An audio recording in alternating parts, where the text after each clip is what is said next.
Hello my dear students, मैं हूं प्रभा और आप देख रहे हैं मेरा channel be your better self. आज हम ओवर डोमिनेंस को समझेंगे।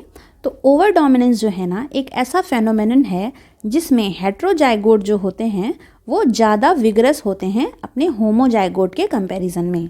इसे हम ऐसे भी डिफाइन कर सकते हैं कि ओवर डोमिनेंस एक ऐसा कंडीशन है जिसमें हेट्रोजाइगोट जो होते हैं वो जो फेनोटाइप प्रोड्यूस करते हैं वो मोर एक्सट्रीम होते हैं या फिर बेटर एडेप्टेड होते हैं अपने होमोजाइगोट की अपेक्षा। इसीलिए इस कंडीशन को हम हेट्रोजाइगोट एडवांटेज भी बोलते हैं, क्योंकि यहाँ पर हेट्रोजाइगोट जो है वो मोर एडेप्टेड है या फिर मोर विगरस है। ठीक है, जब हम इसके एग्जाम्पल को देखते हैं तो इसका एग्जाम्पल है सिकल सेल एनीमिया। ये एक ऑटोजोमल रिसेसिव डिसऑर्डर है। रिसेसिव, ये याद रखेंगे, यानी जब दोनों एलील इसमें प्रेजेंट हों तभी ये डिजीज़ वहाँ पर इफ़ेक्टिव होगा।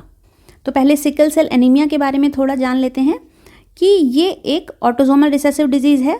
ठीक है, जैसा मैंने पहले बताया, इसमें क्या होता है, हीमोग्लोबिन जो होते हैं ना उसका आकार ऐसे सिकल के जैसा हो जाता है।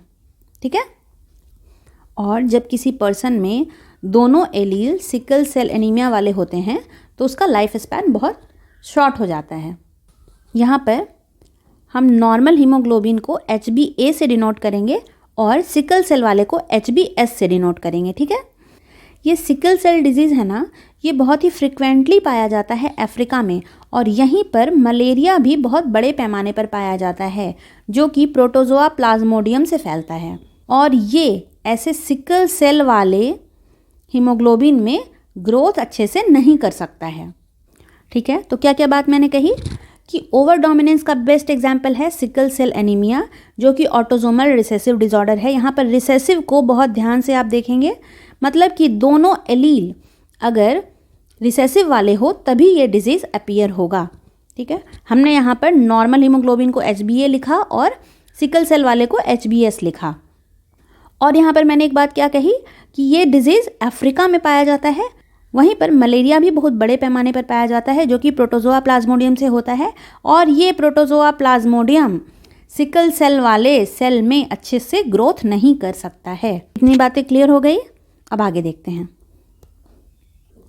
तो जो नॉर्मल ह्यूमन होंगे उसमें ये दो एलील पाए जाएंगे, HbA और HbA। ठीक है, तो ये नॉर्मल होगा, यानी इसमें सिकल सेल एनीमिया नहीं पाया जाएगा। तो इसमें क्या होगा, मलेरिया वाले जो प्रोटोजोआ हैं, प्रोटोजोआ प्लाज्मोडियम, उसका ग्रोथ बहुत ही आसानी से होगा। मतलब ये सिकल सेल एनीमिया के लिए तो नॉर्मल है, लेकिन मलेरिया के लिए ये बहुत ही ससेप्टेबल हो जाएगा। जो सेकंड केस है इसमें क्या है, HbA है और HbS है, यानी ये एक हेट्रोजाइगोट कंडीशन है।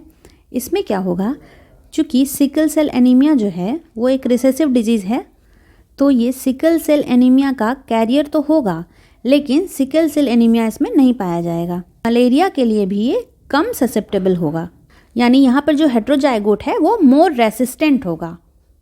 थर्ड केस है जहाँ पर हमारा दोनों एलील HbS HbS है, तो इस केस में क्या होगा, इसमें एनीमिया पाया जाएगा, मतलब लाइफ स्पैन यहाँ पर जो है बहुत ही शॉर्ट हो जाएगी।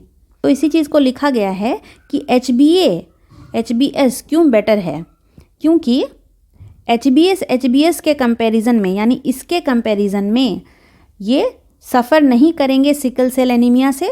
ठीक है, इसके कंपेयर में, और इससे अगर कंपेयर करें तो ये मोर रेसिस्टेंट होंगे मलेरिया से। तो यही है हमारा हेट्रोजाइगोट एडवांटेज, और इसी को हम बोलते हैं ओवर डोमिनेंस। अगर वीडियो अच्छा लगा तो लाइक, सब्सक्राइब एंड शेयर और कमेंट करिए, ताकि यूट्यूब को पता चले कि आपको मेरे वीडियोज़ अच्छे लगते हैं और वो मेरे वीडियोज़ को और प्रमोट करें। Thank you.